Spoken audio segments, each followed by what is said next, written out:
मेरा नाम दुनिया के लिए शायद अब कोई मायने नहीं रखता, लेकिन मेरे लिए ये नाम कभी सपनों और उम्मीदों से भरा हुआ था। मैं आज ये कहानी ऐसे सुना रही हूँ जैसे कोई अपने सीने के अंदर दबी हुई चट्टानों को धीरे धीरे उतार रहा हो। मेरी जिंदगी का हर पन्ना दुख से भरा है और हर याद मेरे लिए एक जलता हुआ अंगारा है। मैं एक छोटे से गांव में पैदा हुई थी। हमारे घर की हालत बहुत अच्छी नहीं थी, लेकिन मेरे पिता मेहनती थे।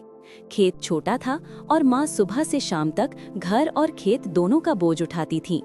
मैं 3 बहनों और एक भाई में सबसे बड़ी थी। बचपन में मैंने भी कभी ये नहीं सोचा था कि जिंदगी इतनी बेरहम होगी कि कभी एक मुस्कान तक भारी पड़ जाएगी। बचपन में मैं अक्सर सपनों की दुनिया सजाती थी। सोचती थी कि शादी होगी तो ससुराल में एक अच्छा परिवार मिलेगा, एक अच्छा पति होगा और मैं अपने छोटे से संसार को खुशी और प्यार से भर दूंगी। लेकिन इंसान जो सोचता है, जिंदगी अक्सर उसका उल्टा लिख देती है। मेरी शादी बहुत कम उम्र में कर दी गई थी। उस समय ये आम बात थी कि लड़की थोड़ी बड़ी होते ही उसके हाथ पीले कर दिए जाते। मेरे पति साधारण किसान थे। उनका परिवार भी बहुत अमीर नहीं था, लेकिन पहली बार जब मैं उनके घर गई तो लगा जैसे मेरा सपना पूरा हो गया हो। उनकी मुस्कुराहट, उनका अपनापन, सब कुछ इतना सच्चा था कि मुझे लगा अब मेरी जिंदगी आसान होगी। शादी के शुरुआती साल मेरे लिए बहुत अनमोल थे। भले ही घर गरीब था, लेकिन हम दोनों में प्यार बहुत था। सुबह वो खेत जाते और शाम को लौटते तो मेरी थकान उनकी हंसी देखकर मिट जाती। मैंने सास ससुर की सेवा की, घर के काम किए और खुद को पूरी तरह अपने नए जीवन में ढाल दिया। कई बार मुझे भूखा सोना पड़ा क्योंकि घर में अनाज कम होता था, लेकिन पति के साथ बैठकर चूल्हे की रोशनी में रोटी तोड़ना भी मेरे लिए जन्नत जैसा था। लेकिन ये खुशी ज्यादा दिनों तक नहीं रही। हमारी शादी के 5 साल बाद एक दिन खेत में काम करते समय मेरे पति को अचानक तेज बुखार हुआ। गांव में न तो सही दवा थी और न ही अस्पताल। मैंने कई रातें जागकर उनकी सेवा की, दुआएं मांगी, लेकिन किस्मत को कुछ और ही मंजूर था। एक सुबह जब सूरज उगा, मेरा सूरज हमेशा के लिए डूब चुका था। वो मेरी आंखों के सामने इस दुनिया से चले गए और मैं अकेली रह गई। उस समय मेरी उम्र सिर्फ 22 साल की थी। मेरे हाथ में एक छोटा सा बेटा था जो उस वक्त 2 साल का था। मैं समझ भी नहीं पा रही थी कि ये कैसी सजा है। एक तरफ पति का शव मेरे सामने पड़ा था और दूसरी तरफ मेरी गोद में बच्चा रो रहा था। मेरे आंसू रुकते ही नहीं थे। लोग मुझे सांत्वना देने आए, लेकिन उनके शब्द मेरे लिए केवल खोखली आवाजें थे। पति के जाने के बाद मेरा जीवन नर्क बन गया। पहले तो मैंने सोचा था कि ससुराल वाले मेरा सहारा बनेंगे, लेकिन धीरे धीरे उनका चेहरा भी बदलने लगा। उन्हें लगता था कि मैं अब उनके बेटे के बिना उनके लिए बोझ हूँ। मेरे बेटे को भी वे किसी जिम्मेदारी की तरह देखते थे। मैं रोती थी, गिड़गिड़ाती थी, लेकिन रिश्तों का चेहरा मुझे दिन प्रतिदिन डराने लगा। गांव की औरतें मुझे अलग नजरों से देखने लगीं। विधवा का ताना मेरे कानों में गूंजने लगा। मैं जब कभी पानी भरने जाती तो औरतें कानाफूसी करती कि ये औरत अपशगुन है। कई बार मुझे पूजा पाठ और त्योहारों में बैठने से रोक दिया गया। मुझे लगने लगा कि मैं इंसान नहीं बल्कि एक अभिशाप हूँ। घर में भूख प्यास का आलम था। मेरे पास काम करने का कोई साधन नहीं था। खेत तो देवरों के कब्जे में चला गया। मैं अपने बेटे को गोद में लेकर दूसरों के खेतों में मजदूरी करने लगी। धूप में जलती, कांटों पर चलती, लेकिन पेट पालने के लिए ये सब करना जरूरी था। कई बार लोग मजदूरी की मजदूरी भी नहीं देते थे। कहते थे कि विधवा औरत का काम लेना अपशगुन है, लेकिन मैं चुप रहती क्योंकि झगड़ा करने की ताकत मुझ में नहीं थी। रात को मैं अपने बेटे को सीने से लगाकर रोती थी। उसकी मासूम आंखें मुझे देखती और मैं सोचती कि क्या ये बच्चा कभी खुशहाल जिंदगी जी पाएगा। उसके लिए ही मैं सब कुछ सह रही थी। कई बार उसके लिए दूध तक नसीब नहीं होता था। मैं खुद भूखी रहकर उसे खिलाने की कोशिश करती। धीरे धीरे गरीबी ने मेरे शरीर को कमजोर कर दिया। मेरे कपड़े फट गए, पैर नंगे हो गए। लोग मुझे दया की नजर से देखते, लेकिन कोई मदद नहीं करता। समाज में विधवा औरत की कोई इज्जत नहीं, ये मैंने अपनी आंखों से देखा है। मेरे बेटे की पढ़ाई का सवाल आया तो मैंने अपनी सांसें रोककर मजदूरी और बर्तन मांजने तक का काम किया। मैं चाहती थी कि मेरा बेटा पढ़ लिख कर मेरी तरह गरीबी और अपमान की जिंदगी न जिए, लेकिन गांव के लोग कहते थे कि गरीब औरत का बेटा क्या कर लेगा। उनकी बातें मेरे दिल को चीर देती, लेकिन मैं बेटे को देखती और खुद को मजबूत बनाने की कोशिश करती। समाज की बेरहमियां कभी खत्म नहीं हुई। लोग मुझे तरह तरह के नामों से बुलाते, मुझे अकेली औरत समझकर गलत निगाहों से देखते। मैं अपने बेटे की कसम खाकर खुद को बचाती रही। मैंने अपने आंचल को उसकी ढाल बना लिया। आज मैं जब ये सब याद करती हूँ तो लगता है कि मेरी जिंदगी का हर दिन एक जंग थी। मैं सिर्फ जीती रही, लेकिन जीने का सुख कभी नसीब नहीं हुआ। मेरे बेटे का बचपन उस हल्की सी मुस्कान के साथ बीता जो उसकी आंखों में कभी कभार झलक जाती थी। उस मुस्कान को कायम रखने के लिए मैंने हर रोज अपनी हड्डियों को पिसा। सुबह सूरज निकलते ही मैं अपने छोटे से घर से बाहर निकल जाती और शाम ढले तब लौटती जब चांद अपनी ठंडी रोशनी बिखेर रहा होता। मेहनत ऐसी कि रात को सोते समय लगता कि शरीर में आग लग गई है, पर मन कहता था अभी रुको, अभी और सह लो। एक दिन गांव में सूखा पड़ा, खेती बुरी तरह बर्बाद हो गई और मजदूरी के लिए भी लोग बाहर नहीं निकल रहे थे। उस वक्त मैंने सोचा कि अब और ठहरना संभव नहीं। बेटे की भूख मेरे सीने में जैसे खंजर बनकर खड़ी हो गई थी। मैंने अपने बेटे के चूल्हे पर कुछ पकाने की कोशिश की, पर आटे में चींटियों की तरह कड़वाहट बैठ गई थी। मैंने तब तय किया कि शहर जाकर काम करूंगी, जहां मजदूरी मिलती हो और कम से कम बेटा दिन भर में 2 बार खा सके। शहर आना इतना आसान नहीं था। मैं अपने बेटे को ससुराल में छोड़कर पहली बार कुछ दूरी पर रहकर आने का प्लान कर रही थी, पर ससुराल वालों ने साफ मना कर दिया। उन्होंने कहा कि बेटा तुम रहते हो, यहाँ ही रहो, हम देख लेंगे। मैंने अपने आंसू चुपके से पोंछे और सहमति दे दी, क्योंकि और कोई रास्ता नहीं था। बेटे का चेहरा उस दिन मेरे दिल में पत्थर की तरह बैठ गया, पर मैंने उम्मीद नहीं छोड़ी कि मैं जल्दी वापस आऊंगी और सब कुछ बेहतर कर दूंगी। शहर में मजदूरी की दुनिया अलग थी। वहाँ लोगों की चालें तेज, बोल तेज और दिल ठंडे थे। मैंने होटल, घरों, मंझधार वाली सड़क के किनारे रसोई में और इमारतों में सफाई का काम किया। बहुत दिन ऐसे आए जब वापसी का पैसा भी नहीं बचा। रात में ठंडी हवा मेरे हड्डियों तक आ जाती, पर मैंने कभी बेटे की गर्मी से समझौता नहीं किया। जो भी आया मैं उसे अपने बेटे के चेहरे पर हंसी बनाकर लौटा देती। कुछ महीनों बाद मैंने मेहनत करके जो पैसे जमा किए, उनसे अपने बेटे को शहर बुलाने का निर्णय लिया। मुझे डर था, पर उम्मीद भी थी।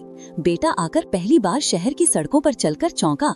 उसकी मासूमियत और आंखों की चमक मेरे सारे दुखों को कुछ पल के लिए भुला देती। हमने साथ में छोटे से कमरे में रहना शुरू किया। उसी कमरे में हमने एक दूसरे के लिए खाना बनाया और मिट्टी के उस घर की यादों को दीवारों पर कस कर रखा। बेटा धीरे धीरे बड़ा हुआ। उसने स्कूल ज्वाइन किया और पढ़ाई में उसका मन लगने लगा। मैं हर शाम उसकी कॉपियां देखती और खुद को गर्व से भर देती। मैं मेहनत करके उसकी किताबें और कभी कभी सप्लीमेंट्री छोटी छोटी चीजें खरीद लाती। कभी कभी उसका चेहरा गंभीर हो जाता, तब मैं समझ जाती कि उसने स्कूल में किसी तरह का अपमान सहा होगा। पर मैंने उसे सिखाया कि सिर झुकाना नहीं, हिम्मत से सामना करना है। समाज का सामना अधिक कठोर था। शहर के कुछ लोग हमें देखकर हंसते, कुछ लोगों ने हमारे लिए अपशब्द कहे। एक बार मेरे बेटे ने स्कूल में अपने साथी के साथ किसी कारणवश बराबरी की लड़ाई कर ली। लड़के के घर वाले मेरे बेटे को और मुझे धमकी देने आए। उस रात मेरी सांसें अटक गईं। मैंने अपने बेटे को पास बुलाया और कहा कि किसी के शब्दों से दिल छोटा नहीं होता। मैंने उसे समझाया कि जीवन में कई बार लोग बाहरी दिखावे से आंसू छुपा लेते हैं, पर असली ताकत अंदर रहती है। मेरा बेटा धीरे धीरे समझा और मजबूत हुआ। बेटा जब किशोर हुआ तो उसकी सांवली आंखों में उस जिजीविषा को देखा जा सकता था जो किसी भी कठिनाई को पार कर लेती। उसने पढ़ाई में मन लगाया और कुछ छोटे मोटे पारिश्रमिक से घर खर्च में मदद करने लगा। मैंने उससे कहा कि पढ़ाई ही रास्ता है, लेकिन उसको काम करना पड़ा तो मैंने मना नहीं किया। उसने शाम को पढ़ाई और दिन में काम करना शुरू कर दिया। मैं रात भर उठकर उसकी रोटी बना देती और सुबह जल्दी उठकर काम पर निकल जाती। समय के साथ हमारी आर्थिक स्थिति थोड़ी बेहतर हुई, पर मेरी थकान और दर्द गहरे होते गए।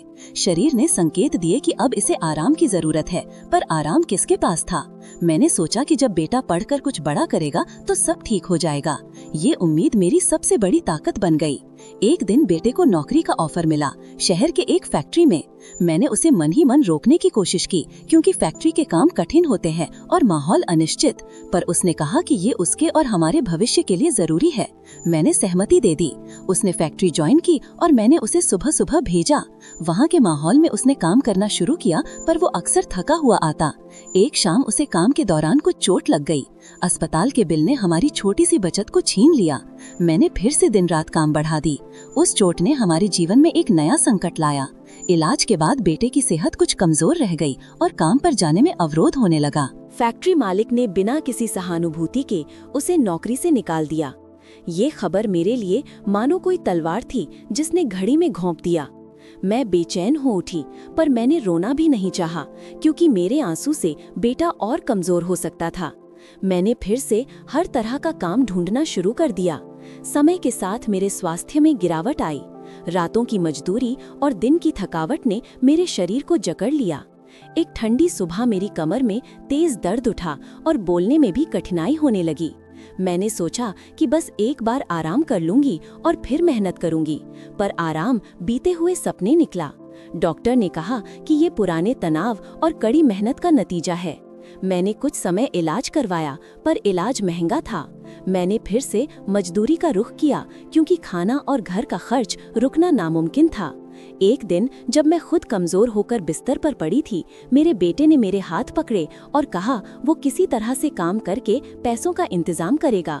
उसका चेहरा थका हुआ पर दृढ़ था। मैंने उसे आशीर्वाद देते हुए कहा कि वो अपनी पढ़ाई पूरी करे और किसी नाखुशी में अपने आप को कुर्बान न करे। उसने मेरी बात सुनी और मेरे आंखों में आंसू भर आए, पर मैंने मुस्कान बनाई ताकि वो जवाब में हिम्मत पाए। बढ़ती गरीबी और मेरे स्वास्थ्य ने हमारे रिश्ते को और भी नजदीक कर दिया। हम एक दूसरे के दर्द को समझते और उसे बिना शब्दों के संभालते। एक बार हम दोनों ने मिलकर गांव में त्योहार मनाने का फैसला किया। वो त्योहार हमारे लिए केवल खुशियों का मौका नहीं था, बल्कि आत्मा को पुनर्जीवित करने जैसा अनुभव था। हमने छोटी सी पूजा की तरह का आयोजन किया और पास के कुछ बच्चों को भी बुलाया। उनके चेहरे की चमक देखकर मैं मानो फिर से जन्म ले रही थी। उस दिन मैंने महसूस किया कि जितना दर्द हो, यदि दिल में प्रेम हो तो जीवन कुछ पल के लिए फिर से सुखद बन सकता है। पर जीवन ने फिर एक कसौटी रख दी। बेटे की शादी के लिए हमारी आर्थिक स्थिति कमजोर थी। मैंने कभी ये सोचा भी नहीं था कि मुझे अपने बेटे की शादी के लिए पैसे जुटाने होंगे, पर बेटा चाहता था कि उसकी शादी हो और वो अपनी जिम्मेदारियों को निभाए। मैंने अपने कुछ जिंदा दिली के फैसलों से कुछ पैसे इकट्ठे किए और रिश्तेदारों से मदद भी मांगी। कुछ लोग मदद के लिए आगे आए और कुछ ने सिर्फ दया कारण चुप्पी साध ली। शादी की तैयारी में जब हमने छोटे से समारोह का आयोजन किया तो मेरे दिल से चैन निकल गया। मेरा बेटा खुश था और मैंने सारा दर्द भूलकर उसके लिए आशीर्वाद मांगा। शादी के बाद बेटा अलग घर में रहने लगा। मुझे लगा था कि अब मेरी नाकामियां खत्म होंगी, पर जीवन का दर्द फिर लौटा। दामाद के घर में रहने की कोशिशों ने मुझे फिर से तिरस्कार की कसौटी पर परखा। मुझे वहां काम करने वाले हाथ की तरह जाना जाता, पर दिल का सम्मान शायद मैं अब तक कम ही पाई। मैंने महसूस किया कि कुछ रिश्ते सिर्फ नाम के होते हैं और उनमें असल मानवता दुर्लभ होती है। बच्चों के पढ़ाई, दामाद की नौकरी और अपने स्वास्थ्य का बोझ मैं अपने कंधों पर उठाए रही। उम्र बढ़ने के साथ शरीर में दर्द और मानसिक थकान घनी हो गई। कई रातें ऐसी आईं जब मैं सोचती कि क्या मेरे इस जीवन का कोई वास्तविक अर्थ था या मैं बस किस्मत की कठोर धुन पर नाचती रही। पर फिर मुझे बेटे की याद आती और मैं खुद को संभाल लेती। मैंने सोचा था कि अब वृद्धावस्था की शांति मिलेगी, पर गरीबी ने मेरे और मेरे बेटे के बीच दूरी बना दी। मैं अक्सर अकेले महसूस करती, पर फिर भी मेरी आंखों में चमक वही रहती जिसे मैं अपने बेटे के लिए बचा कर रखती। मैंने अपने जीवन का हर सुख त्याग दिया था ताकि मेरे बच्चे को थोड़ी खुशियां मिलें। वो खुशी मेरे लिए किसी इकलौती दौलत से कम नहीं थी। कई बार रात में जब जगा करती और चिराग सी रातें आंसुओं से भिगो देती, मैं अपने बीते हुए पलों को याद करती। कैसे वो पहली बार मेरे हाथ थामकर चलना सीखा, कैसे उसने अपनी पहली कविता कही, कैसे वो मेरी कविताओं को पढ़कर हंसता था। ये यादें मेरे अंदर की पीड़ा को कुछ पल के लिए मधुर बना देती। जीवन की कठिनाइयों के बावजूद मैंने कभी अपनी आत्मा को बेचने की सोची नहीं। मैंने अपनी गरिमा और आत्मसम्मान को हमेशा एक छत की तरह रखा। मैंने सीखा कि असली सशक्तता कोई बड़ी दौलत या नाम नहीं, बल्कि इंसान का स्वाभिमान और अपने परिजन के लिए अटल समर्पण होता है। अब जब मैं पीछे मुड़कर देखती हूँ तो समझती हूँ कि मेरी जिंदगी पर ईश्वर ने अनेकों परीक्षाएं रखी। कुछ परीक्षाओं में मैं पास हुई और कुछ में असफल भी रही, पर उन सभी में मैंने एक बात सीखी कि दर्द चाहे कितना भी गहरा हो और भी गहरा प्यार उसे सहलाता है। मेरे बेटे की यादों की गर्मी ने मेरे जख्मों पर मरहम लगाया। उसने जो कभी कहा था कि माँ उसकी दुनिया है, वो मेरे लिए किसी वरदान से कम नहीं था। मैं अब अपने जीवन के एक और मोड़ पर खड़ी हूँ।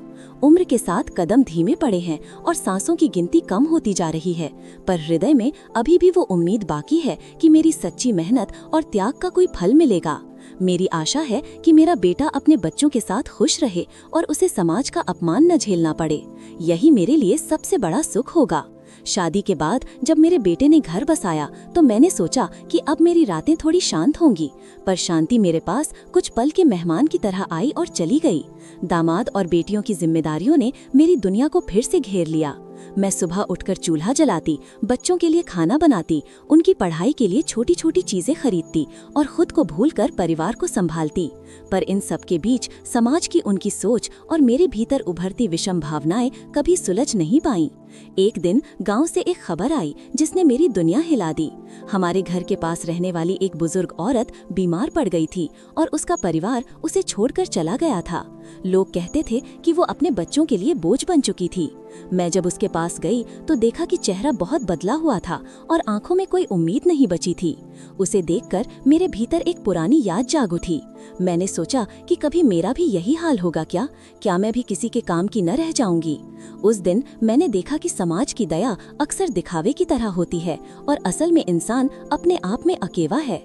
उस बुजुर्ग औरत की सेवा करते करते मैंने ये समझा कि सेवा केवल किसी बड़े काम का नाम नहीं बल्कि आत्मा का रिश्ता है। मैंने उसे खाना खिलाया, उसके बाल सहलाए और उसकी सूनी आंखों में बार बार देखा। वो बुजुर्ग औरत जब धीरे धीरे ठीक हुई तब उसके चेहरे पर एक हल्की मुस्कान आई। उस मुस्कान ने मुझे सिखाया कि छोटे कर्म भी किसी के जीवन में बड़ी रोशनी ला सकते हैं। उसी समय मैंने अपने जीवन में फिर से कुछ करने की ठानी। बेटे की शादी के बाद जब उसने अलग घर बना लिया तो मेरी जिंदा दिली में एक खालीपन आया। वो खालीपन कभी कभी मुझे काटता, पर मैं उसे शब्दों में वैसे ही छुपा लेती जैसे कोई अपना जख्म पट्टी में छुपा देता है। मैंने सोचा कि उम्र के इस पड़ाव पर मुझे भी कुछ सुकून की जरूरत है। मैंने वापस अपने गांव जाने का मन बनाया ताकि यादों की उन गलियों में चलकर मैं कुछ सांत्वना पा सकूं। गांव लौटकर मैंने देखा कि वहां भी समय ने अपनी धार चला दी है। पुराने घरों की दीवारें जर्जर हो चुकी थीं और मेरे बचपन की जगहों पर नई इमारतें उगाई थीं, पर वही धूल, वही रास्ते और वही सुनसान दरख्त अभी भी थे। मैंने उन पुराने रास्तों पर चलते हुए अपने भीतर की कुछ बातें समझी। मन ने कहा कि जीवन में खोला हुआ सम्मान शायद वापस न मिले, पर यादों का सहारा हमेशा बना रहेगा। एक दिन गांव के मंदिर में मैं बैठी हुई थी जब कुछ बच्चे खेलते हुए पास से गुजरे। उन बच्चों की हंसी ने मुझे अंदर तक झकझोर दिया। मैंने सोचा कि मेरे जीवन का असली सार यही है कि किसी के चेहरों पर मुस्कान लाऊं। मैंने गांव में छोटे छोटे काम करना शुरू कर दिया। महिलाओं के साथ मिलकर हमने कपड़े सिलना शुरू किया और बच्चों को पढ़ाने की व्यवस्था की। ये काम मुझे भीतर से शांति देगा, ये मैं जान चुकी थी। शुरू में लोग हमें अलग नजरों से देखते, पर जब उन्होंने देखा कि हमारा काम सच्चा है और उसमें उनका भी लाभ है तो धीरे धीरे समर्थन मिलने लगा। मैंने अपने बेटे को भी समझाया कि वो अगर समय दे सके तो गांव के बच्चों को पढ़ाने में मदद करे। वो हर बार परेशान रहने के बाद भी आता और बच्चों को गणित और भाषा सिखाता। उसके चेहरे पर जो अभिमान मैं देखती वो मेरे सारे दुखों को कुछ पल के लिए गायब कर देता। समुदाय के साथ जुड़ने से मेरी आत्मा को एक नई पहचान मिली। मैंने महसूस किया कि गरीबी और दर्द के बावजूद इंसान अपनी गरिमा बचा सकता है। कई बार गांव से कुछ लोग मेरे पास आते और जीवन की परेशानियां बताते। मैं उनके साथ बैठकर उनकी बातें सुनती और अपने सीमित क्षमतानुसार मदद करती। कुछ लोगों के लिए शायद ये मामूली मदद होगी, पर मेरे लिए ये मेरे अस्तित्व की पुष्टि थी। बढ़ती उम्र के साथ मेरी याददाश्त में कमियां आने लगीं। कभी कभी मुझे अपने बेटे के साथ बिताए हुए पल स्मृतियों की तरह उलझ कर मिलते और कभी कभी वे धुंधले हो जाते, पर उन धुंधले पलों में भी एक रोशनी थी। वो रोशनी प्रेम की थी जो कभी कम नहीं हुई। मैंने अपने आप से कहा कि आखिरकार जीवन का अर्थ वही है जिसे हम दूसरों के लिए करते हैं। एक दिन जब मैं अकेली बैठी थी तो मेरे पास गांव की एक विधवा औरत आई। उसके चेहरे पर पत्थर सा कठोर भाव था, पर आंखों में एक गहरी थकावट। उसने कहा कि उसके घर में आर्थिक तंगी है और उसके बच्चे पढ़ नहीं पा रहे। मैंने उसे पहले शर्मिंदा होते देखकर सहलाकर पूछा कि किस तरह मदद चाहिए। हम दोनों मिलकर कुछ योजनाएं बनाने लगे। मैंने उसे छोटी सिलाई मशीन दी और बच्चों के लिए किताबें दी। वो औरत रोते हुए घर चली गई, पर उसके आंसू मेरे भीतर एक नई शक्ति भर गए। समय के साथ मैं और भी लोगों के दुखों से जुड़ने लगी। मैंने महसूस किया कि जो दर्द मैंने झेला वो सिर्फ मेरे लिए नहीं था, बल्कि उन कई महिलाओं की कहानी थी जो अनजाने में समाज की कुटिलता और गरीबी के जाल में फंसी रहती हैं। मैंने अपनी सारी कमजोरियां पीछे छोड़कर एक नया मकसद ले लिया। मेरा मकसद था दूसरों की मदद करना, ताकि मेरी उम्र की शेष सांसों का कोई सार निकले। यहाँ मैंने अपने जीवन की कुछ सच्चाइयाँ और अपने विचार साझा किए हैं, पर बातों के बीच एक बड़ा सच यह भी है कि अब भी कई दिन आते हैं जब अकेलेपन की रसोई में दिल का भोजन सूख जाता है। उस सूखेपन में मेरी आंखें अक्सर बूढ़े चेहरे की ओर झुकतीं, जो कभी जवानी की थी और अब केवल यादों की गोद में रह गई थी। पर मैं जानती हूँ कि मैं अकेली नहीं, मेरे पास यादें हैं, और उन यादों में बच्चों की हंसी, मेरे बेटे का स्पर्श और कई नामों में मेरी मेहनत का असर है। मैं यह भी कहूँगी कि जीवन ने मुझे जो कुछ दिया उससे अधिक मैंने ले लिया। मैंने अपने लिए कम मांगा, पर दूसरों के लिए जो दिया वही मेरी असली पूंजी है।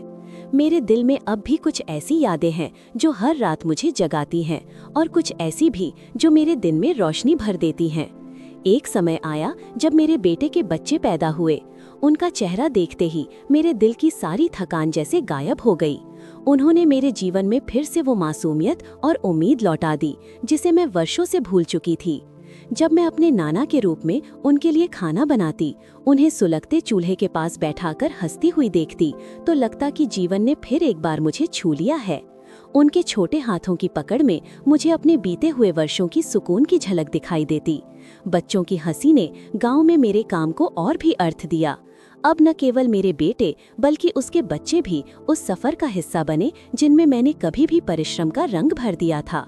मैंने यह सोचा था कि शायद मेरा समय खत्म हो रहा है, पर बच्चों की मासूमियत ने मुझे नया उत्साह दिया। मैंने फिर से गांव में पढ़ाई के शिविर के लिए प्रेरित किया और यह तय किया कि जितना समय रह जाए मैं बच्चों को पढ़ाऊंगी और उन पर अपने अनुभव की छाप छोड़ूंगी। एक दिन मेरे गांव के कुछ युवा आए और उन्होंने कहा कि मेरी मेहनत और समर्पण से गांव में बदलाव आया है। उनके चेहरे पर जो सम्मान था वो मेरे लिए किसी इनाम से कम नहीं था। मैंने देखा कि जिन उसी गांव की गलियों में मुझे कभी तिरस्कार मिला था, वही लोग अब मेरी मदद के लिए आगे आ रहे थे। यह बदलाव मेरे दिल को छू गया और मैंने समझा कि समय के साथ लोगों की सोच भी बदल सकती है यदि कोई चुपचाप प्रेम से काम करे। पर जीवन ने फिर से एक कठोर चुनौती दी। मेरे शरीर की अवस्था और भी कमजोर हो चली थी। रातों की ठंड और दिन की थकावट ने मेरे दिल की नब्ज धीमी कर दी थी। मैंने कई बार सोचा कि शायद अब मुझे और काम नहीं करना चाहिए, पर मेरी आत्मा की प्रबल इच्छा थी कि मैं तब तक दूसरों के लिए कुछ कर सकूं जब तक सांसें चल रही हों। मैंने अपने बेटे से कहा कि वो मेरी जगह गांव के काम को संभाले, और अगर उसे लगता है कि वो मेरी उम्र में मेरी चुनौतियां नहीं झेल सकता तो उसे कम कर देना चाहिए। उसने मेरी बात सुनी और कहा कि वो मेरी राह पर चलने की पूरी कोशिश करेगा। समय के साथ मेरी यादों में कुछ नए रंग भरते गए। मैं अपने परिवार के पुराने फोटो खोलकर देखती और हर तस्वीर में एक कहानी बसी होती थी।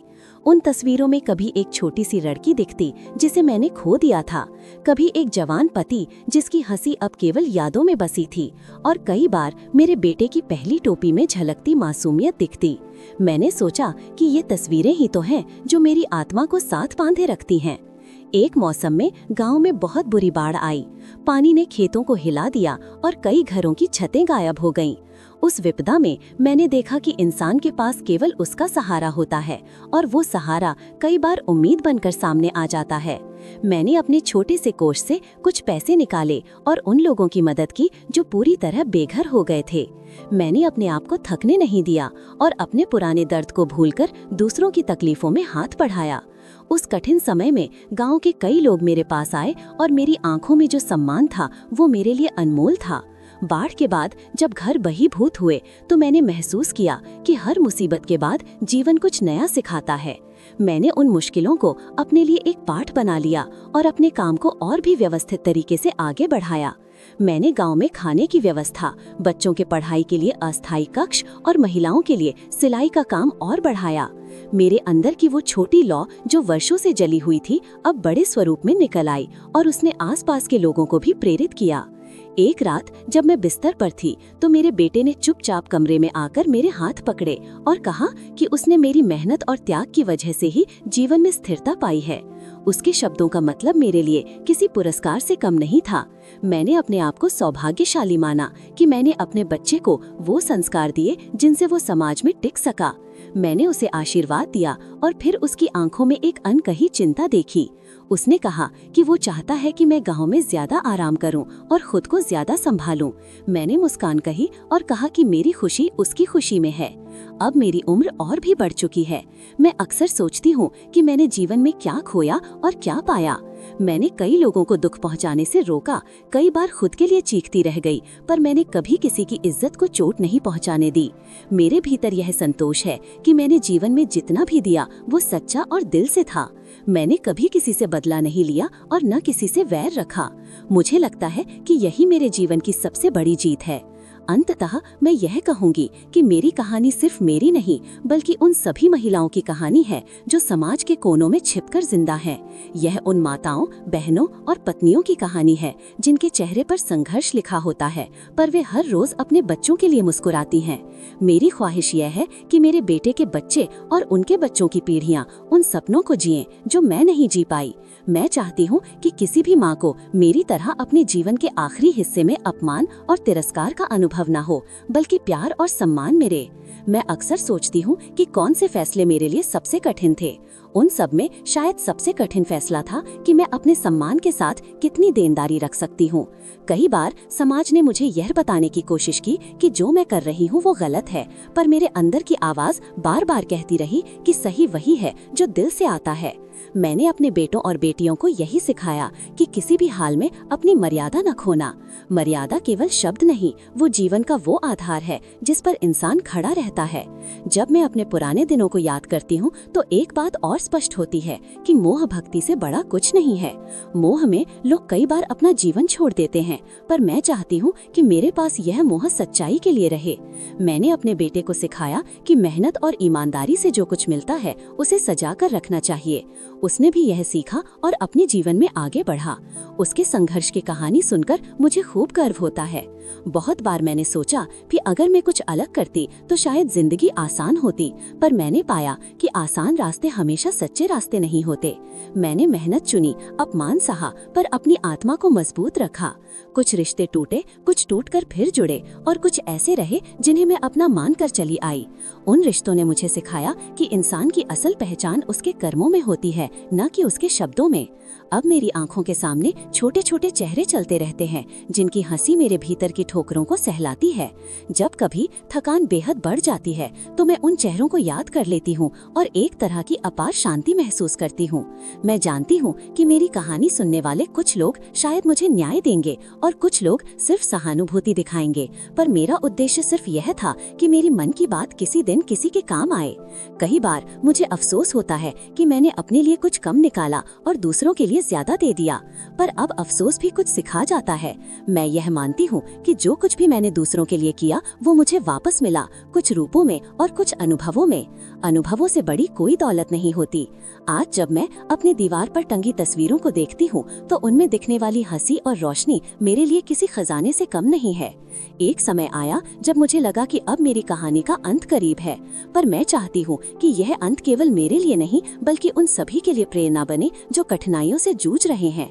मैं चाहती हूँ कि वे जाने कि दर्द के बाद भी जीवन में कुछ उजाले होते हैं। मैंने अपने चारों ओर देखा और पाया कि सबसे बड़ा प्रकाश उस समय उभरता है जब लोग एक दूसरे का हाथ थामते हैं। मेरी छोटी सी कोशिश ने गाँव में ऐसे हाथ जोड़े जो पहले अलग रहते थे। यह मेरे लिए सबसे बड़ी उपलब्धि थी। मेरे बेटे के बच्चे अब बड़े हो रहे हैं और उनमें उस सीख की झलक है जो मैंने अपने पूरे जीवन में बांटी।